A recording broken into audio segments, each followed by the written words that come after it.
Welcome to Problem Solvers, and don't forget to subscribe our channel. Please like and share the video. In our two previous videos, we looked at some basic graphics for one variable at a time. We looked at bar charts for categorical variables, and we looked at histograms for quantitative variables. While there's a lot more you can do with univariate distributions, you also might want to look at bivariate distributions.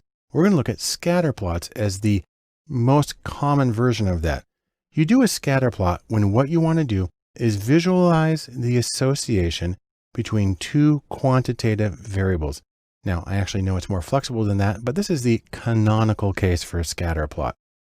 And when you do that, what sorts of things do you want to look for in your scatter plot? I mean, there's a purpose in it. Well, number one, you want to see if the association between your two variables is linear or if it can be described by a straight line, because most of the procedures that we do assume linearity. You also want to check if you have consistent spread across the scores as you go from one end of the x-axis to another. Because if things fan out considerably, then you have what's called heteroscedasticity, and it can really complicate some of the other analyses. As always, you want to look for outliers because an unusual score, or especially an unusual combination of scores, can drastically throw off some of your other interpretations.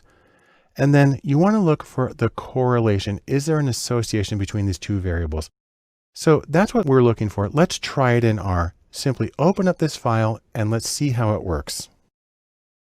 The first thing we need to do in R is come down and open up the datasets package. Just do Command or Control and enter. And we'll load the datasets. We're going to use MT cars. We looked at that before. It's got a little bit of information. It's road test data from 1974. And let's look at the first few cases. I'll zoom in on that.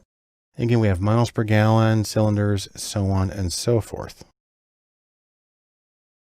Now, anytime you're going to do an association, it's a really good idea to look at the univariate or one variable at a time distributions as well. We're going to look at the association between weight and miles per gallon. So let's look at the distribution for each of those separately. I'll do that with a histogram.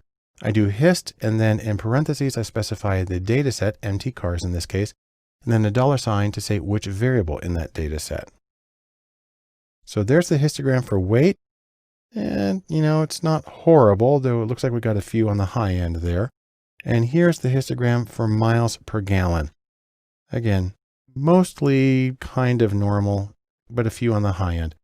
But let's look at the plot of the two of them together. Now, what's interesting is I just used the generic plot command. I feed that in, and R is able to tell that I'm giving it two quantitative variables and that a scatter plot is the best kind of plot for that. So we're going to do weight and miles per gallon. And then let me zoom in on that. And what you see here is one circle for each car at the joint position of its weight and its miles per gallon. And it's a strong downhill pattern. Not surprisingly, the more a car weighs, and we have some in this data set that are 5 tons, the lower its miles per gallon. We get down to about 10 miles per gallon here. The smallest cars, which appear to weigh substantially under 2 tons, get about 30 miles per gallon. Now, this is probably adequate for most purposes, but there's a few other things that we can do. So for instance, I'm going to add some colors here. I'm going to take the same plot and then add on additional arguments where I say, use a solid circle. PCH is for point character. 19 is a solid circle.